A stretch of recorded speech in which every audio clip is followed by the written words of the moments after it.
الله من الشيطان الرجيم بسم الله الرحمن الرحيم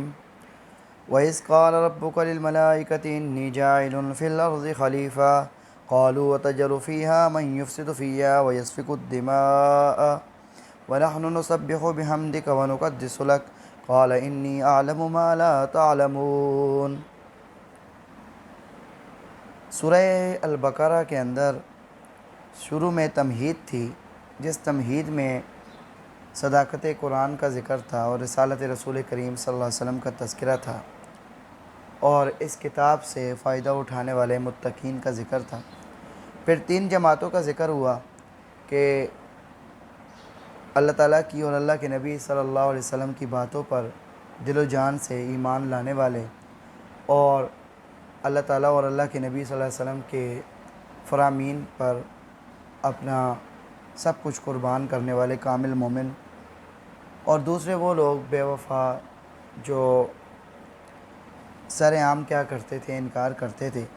اور تیسرے پھر بزدل منافق۔ اس کے بعد دعوی صورت کو ذکر کیا گیا، جو اس صورت کا محور ہے اور جس کو 4 دفعہ ذکر کیا جائے گا علیحدہ علیحدہ طور پر، اور اس کو دلائل سے مدلل کیا جائے گا کہ اے لوگو اپنے رب کی عبادت کرو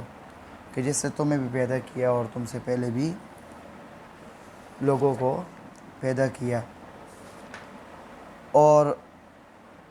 وہ ذات ایسی ہے کہ جس نے تمہیں زمین دی بچھونا، آسمان دیا چھت بنا کر،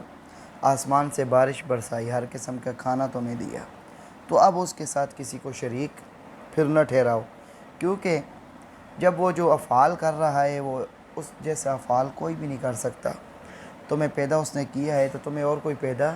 نہیں کر سکتا، تو پھر اس کے ساتھ کسی کو برابر نہ بناؤ، عبادت بھی صرف اسی کی کرو، مشکلوں میں بھی صرف اسی کو پکارو کہ وہ مشکلوں میں تمہیں پہنچے گا۔ اس کے بعد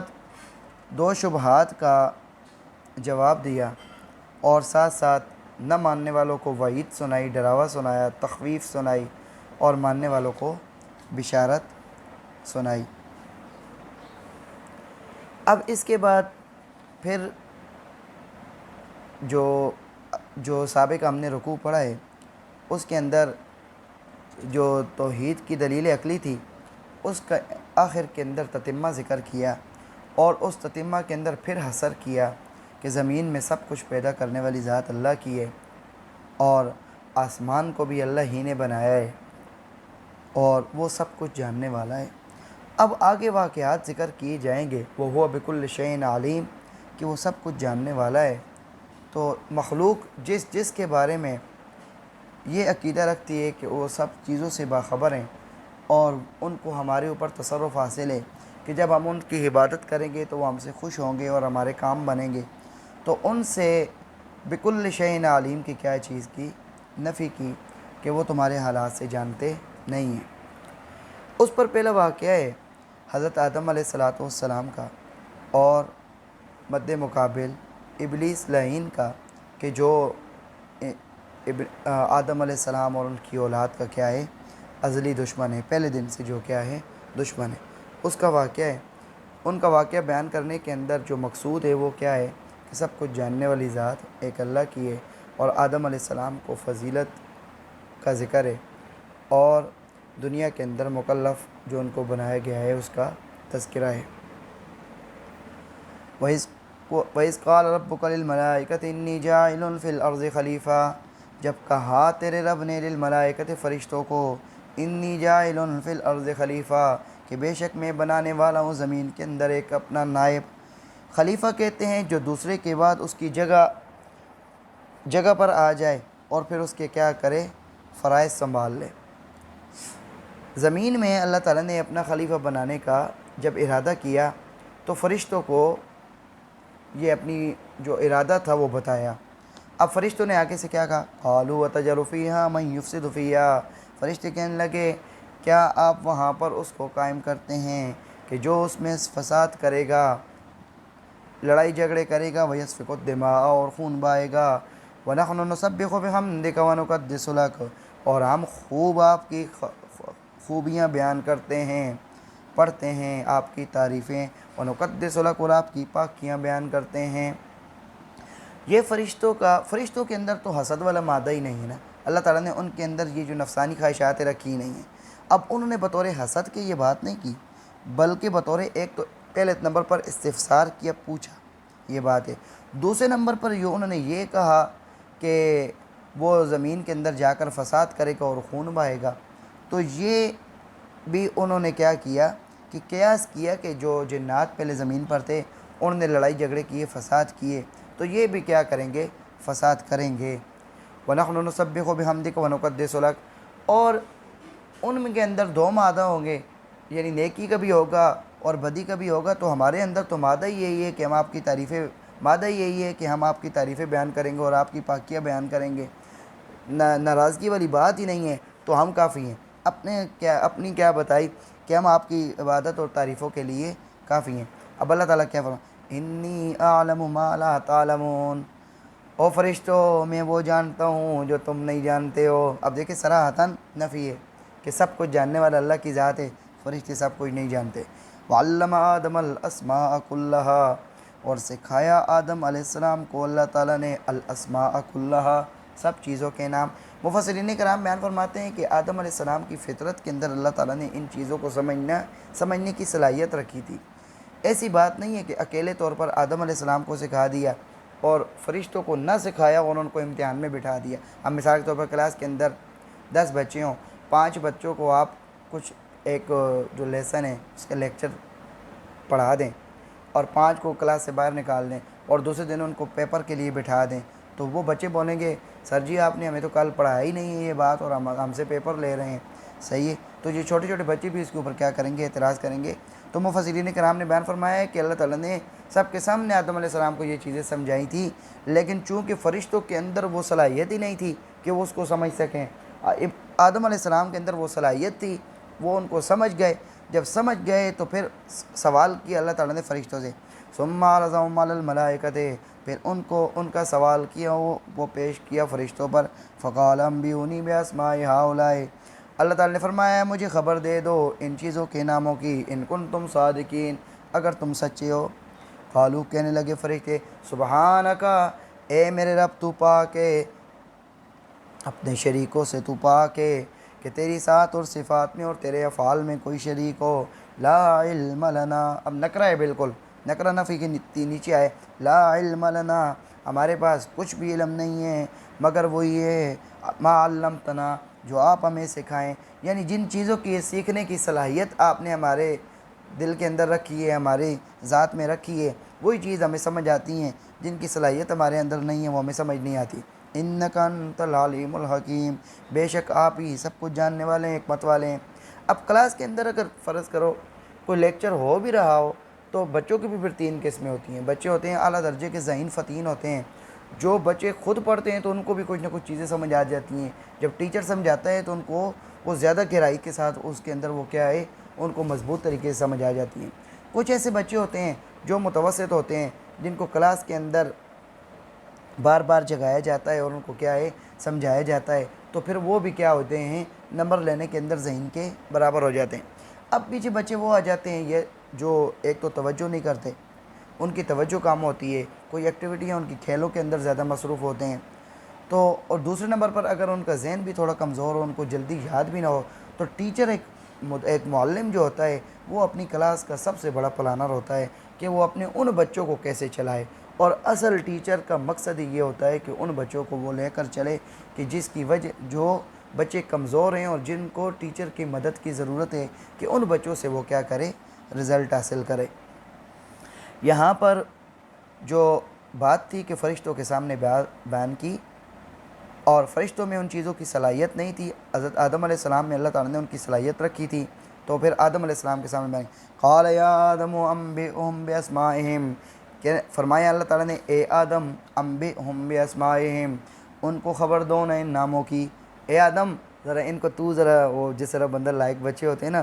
ٹھیک ہے، جن کے ساتھ بندے کی عقیدت ہوتی ہے تو بندہ کہتا ہے چلو تو دس ہوئے، یہ چیزیں نہ کی جواب ہے۔ اب اللہ تعالیٰ نے کیا فرمایا، قال یا آدم، کہنے لگے اے آدم انبئہم باسمائہم، ان کو خبر دو نا ان کے ناموں کی۔ فلما انباؤم باسمائہم، بچے لائق ہوتے ہیں تو انگلی اوپر کھڑی کر دیتے ہیں، میں بتاتا ہوں جو میں بتاتا ہوں۔ اب فلما انباؤم باسمائہم، جب خبر دے دی نا آدم علیہ السلام نے ان کو باسمائہم ان کے ناموں کی، قال الم اقل لکم انی اعلم غیب السماوات والارض، تو اللہ تعالیٰ نے کیا فرمایا، اور میں نہیں کہتا تھا تمہیں اے فرشتوں کہ میں خوب جانتا ہوں آسمان و زمین کے غیب کو، کہ میں ہی جانتا ہوں، وَأَعْلَمُ مَا تُبْدُونَ وَمَا كُنْتُمْ تَكْتُمُونَ، اور تم بھی اے فرشتوں جو چھپاتے ہو اور جو سامنے کرتے ہو، جو سامنے ظاہر کرتے ہو، میں اس کو بھی جانتا ہوں، وَأَعْلَمُ، اور میں جانتا ہوں، مَا تُبْدُونَ، جو تم ظاہر کرتے ہو، مَا كُنْتُمْ تَكْتُمُونَ، اور جو تم چھپاتے ہو۔ وَإِذْ قُلْنَا لِلْمَلَائِكَةِ اسْجُدُوا لِآدَمَ فَسَجَدُوا إِلَّا إِبْلِيسَ، اب آدم علیہ السلام کی کیا ہے آسمانوں کے اندر واہ واہ ہو گئی کہ آدم علیہ السلام کو قرب حاصل ہو گیا اور کیا ہے سوالوں کے جواب دے دیے۔ اب اللہ تعالیٰ نے آدم علیہ السلام کو سارے جو اشرف المخلوقات ہونے کا جو سبب جو ایوارڈ ملا ہے وہ آدم علیہ السلام کی اولاد کو اور آدم علیہ السلام کو آسمانوں پر ملا ہے۔ وَإِذْ قُلْنَا لِلْمَلَائِكَةِ اسْجُدُوا، جب ہم نے کہا فرشتوں کو اسجدوا لآدم، سجدہ کرو آدم کو، تو سجدہ ایک عبادت ہوتا ہے، ایک تعظیمی ہوتا ہے۔ عبادت کا سجدہ کبھی بھی جائز نہیں ہوا، کیونکہ عبادت ایک اللہ کا خاصہ ہے، اور جو عبادت میں کسی کو شریک بنائے گا تو وہ تو مشرک ہو جائے گا، اور شرک ایسا گناہ ہے جو رحمان اور رحیم ذات کے سامنے بھی ناقابل معافی ہے۔ تو یہ سجدہ تعظیمی ہے، اور سورہ یوسف میں انشاءاللہ ذکر ہوگا کہ بعد میں سجدہ تعظیمی کی بھی اجازت کیا ہے، اٹھا لی گئی ہے۔ فسجدوا، سب نے سجدہ کیا، الا ابلیس، سوائے ابلیس کے، ابا، اس نے انکار کیا، اس نے نہ مانا، واستکبر، اور غرور کیا، وکان من الکافرین، ہو گیا انکار کرنے والوں میں۔ اب یہ سوال ہے کہ یہ جو ابلیس تھا یہ آسمانوں پر کیسے پہنچ گیا؟ تو یہ ہے کہ یہ بڑا نیک تھا زمین کے اندر، کہتے ہیں کہ ہر قسم کی جو خوبیاں تھیں نا وہ اس میں موجود تھی، لیکن اس نے کسی اللہ والے اور عاشق کے پاس بیٹھ کے اصلاح نہیں اپنی کی تھی۔ عالم بھی بہت بڑا تھا، زاہد بھی تھا اور بڑا نیک تھا، اور لڑائیوں جھگڑوں میں بھی شریک نہیں ہوتا تھا، فرشتے اس کو اوپر لے گئے، لیکن اس نے کیا کیا، یہ علم تو اس کے پاس تھا لیکن اس میں غرور آ گیا۔ تو غرور کو ختم کرنے کے لیے کسی عاشق کے پاس بیٹھا جاتا ہے جس کے پاس حساب کتاب نہیں ہوتا۔ اب مثال کے طور پر کوئی اللہ والا محبت کرنے والا مسجدوں کی جا کر صفائی شروع کر دے، محبت کے ساتھ کیا ہے مسجدوں کے چھتوں کو صاف کر رہا ہے، پنکھے صاف کر رہا ہے، قالینوں کو صاف کر رہا ہے، اس کی دیکھا دیکھی گلی محلے میں دو چار بندے اور بھی چلے جائیں گے، کوئی مسجد میں اگر بتیاں لگائیں گے، کوئی مسجدوں میں جا کر خوشبوئیں لگائیں گے، کچھ پھول جا کر رکھیں گے، یعنی یہ محبت بڑھتی ہے۔ پھر محبت والوں کو دیکھ کر محبت کیا کرتی ہے، لوگوں کی بڑھتی ہے۔ تو اللہ کے ساتھ محبت کرنا تو ہمارا حق ہے کہ ہم اس کے گھروں کو کیا ہے صاف کریں۔ تو ایسے ہی اس کو جب یہ دنیا میں تو بڑا نیک تھا لیکن عشاق کی خدمت میں بیٹھا نہیں تھا کہ جس کی وجہ سے اس کے اندر کو عشق والا کیا بڑھتا، عشق والا اس میں جذبہ آتا، تو یہ اللہ تعالیٰ کے ہر حکم کے سامنے کیا ہے اپنا آپ کو پیش کرتا اور اللہ تعالیٰ کو راضی کرنے کی ہر ممکن کوشش کرتا۔ تو یہ وہاں پر گیا، اس کو سجدے کا حکم ہوا تو یہ بڑا بنا، اور وہاں پر اس نے سجدے کا کیا کیا، انکار کیا۔ تو یہاں پر یہ ہے کہ فرشتوں کو حکم ہوا، دوسرے مقام پر یہ ہے کہ اس کو علیحدہ طور پر اس امرتک کے الفاظ آتے ہیں کہ جب آپ کو میں نے حکم دیا ہے تو پھر تم نے سجدہ کیوں نہیں کیا ہے۔ تو پھر یہ اس نے آگے کیا ہے، آگے سے ادھر کیا ہے، بہت لمبی بحث ہوئی ہے اور بہت زیادہ کیا ہوئی ہیں، باتیں ہوئی ہیں۔ تو دنیا کے اندر جتنا بھی بڑا گناہ گار گزرا ہے، جتنا بھی بڑا سیاکار گزرا ہے، فرعون اور ابو جہل کو بھی لے لینا، ان سے بھی بہت بڑا جو گناہ گار ہے وہ شیطان ہے، کیونکہ اس نے اللہ کے سامنے کھڑے ہو کے نافرمانی کی ہے۔ فرعون اور ابو جہل بھی اللہ کے سامنے جاتے تو کیا ہے، کیا پتہ جھک جاتے، لیکن یہ ہے کہ اس نے اللہ کے سامنے کھڑے ہو کر کیا کیے، نافرمانی کی ہے۔ تو یہ سب سے بڑا گناہ گار ہے، اور جب جو اللہ کا نہیں ہے وہ ہمارا نہیں ہے، تو ہمیں چاہیے کہ ہم اس کے راستے پر کبھی بھی نہ چلیں۔ ابا، انکار کیا، واستکبر، اور غرور کیا، کان من الکافرین، ہو گیا کافروں میں سے۔ وقلنا یا آدم اسکن انت وزوجک الجنہ، اب دیکھیں اسکن یہاں پر بھی کیا ہے،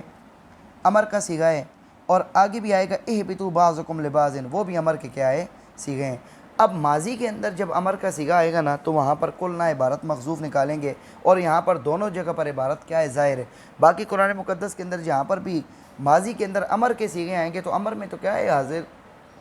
جو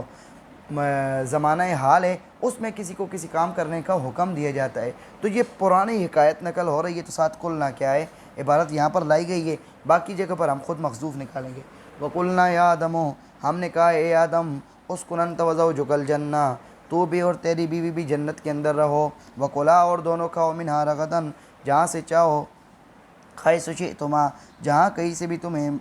ملتا ہے، جو چیز تم چاہتے ہو کھلا کر کے کھاؤ، ولا تقربا هذه الشجرہ، اب وہاں پر جنت کے اندر ایک چیز کا مکلف بنا دیا کہ اب آپ نے اس درخت کو نہیں کھانا ہے، اس درخت کا پھل نہیں کھانا ہے، جو بھی اس کی نوع ہے اس کو نہیں کھانا، ولا تقربا، نہ قریب جانا، هذه الشجرۃ، اس درخت کے، فتکونا من الظالمین، ہو جاؤ گے ظلم کرنے والے، اگر تم نے اس کو کھا لیا تو پھر تم کیا ہے، تمہاری طرف سے یہ کیا ہو جائے گا، کمی ہو جائے گی۔ فَأَزَلَّهُمَا الشَّيْطَانُ عَنْهَا فَأَخْرَجَهُمَا مِمَّا كَانَا فِيهِ، پھر ہلا دیا ان کو شیطان نے اس جگہ سے، فَأَخْرَجَهُمَا، پھر نکلوا دیا ان دونوں کو، مِمَّا كَانَا فِيهِ، جس راحت میں وہ تھے، وَقُلْنَا، تو ہم نے کہا، اهْبِطُوا بَعْضُكُمْ اهْبِطُوا، اتر جاؤ سب، آدم علیہ السلام کو بھی اور مائی حوا علیہ السلام کو بھی اور شیطان کو بھی، نکلو ادھر سے،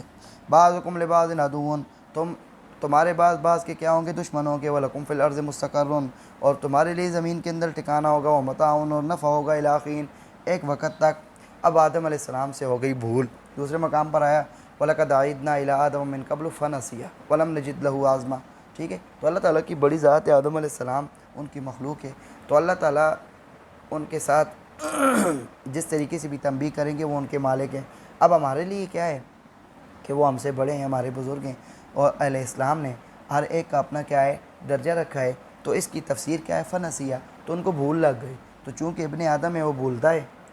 اس کے اندر نسیان کا مادہ ہے، تو بھول لگ گئی، لیکن بھولنے کے بعد وہ اپنی غلطی پر اکڑ نہیں گئے، بلکہ اللہ سے کیا مانگیے، معافی مانگیے، اپنے مالک کو منانے کی کوشش کی ہے، تو جو اپنے مالک کو منانے کی کوشش کرے گا اللہ اسے راضی ہوگا۔ فَتَلَقَّىٰ آدَمُ مِن رَبِّهِ، پھر سیکھ لیا آدم علیہ السلام نے اپنے رب سے چند کلمات، بکلمات، چند کلمے، فَتَابَ عَلَيْهِ، پھر اللہ کریم نے ان کے اوپر مہربانی کی، إِنَّهُ هُوَ التَّوَّابُ الرَّحِيمُ، کہ بے شک وہ توبہ قبول کرنے والے ہیں، بڑے مہربان ہیں۔ قُلْنَا اهْبِطُوا مِنْهَا جَمِيعًا، ہم نے کہا اتر جاؤ یہاں سے سب کے سب، فَإِمَّا يَأْتِيَنَّكُم مِّنِّي هُدًى، پھر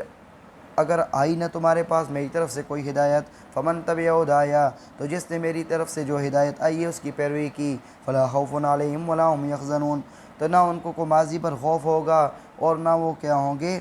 آئندہ پر کیا ہوں گے، نہ وہ ان کو آئندہ کا خوف ہوگا اور نہ وہ ماضی پر کیا ہوں گے، غمگین ہوں گے۔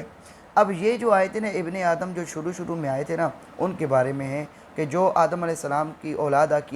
آگے آتی جائے گی، ان کے پاس جو ہدایت آتی جائے گی تو اس کے پیچھے جو چلیں گے تو نہ ان کو خوف ہوگا اور نہ غمگین ہوں گے۔ اب یہ جو ہدایت کا سلسلہ تھا ہمارے آقا کریم حضرت محمد مصطفیٰ صلی اللہ علیہ وسلم پر کیا ہو گیا، ختم ہو گیا۔ اب اس کے بعد جو دعویٰ کرے گا کہ میرے اوپر ہدایت اتری ہے،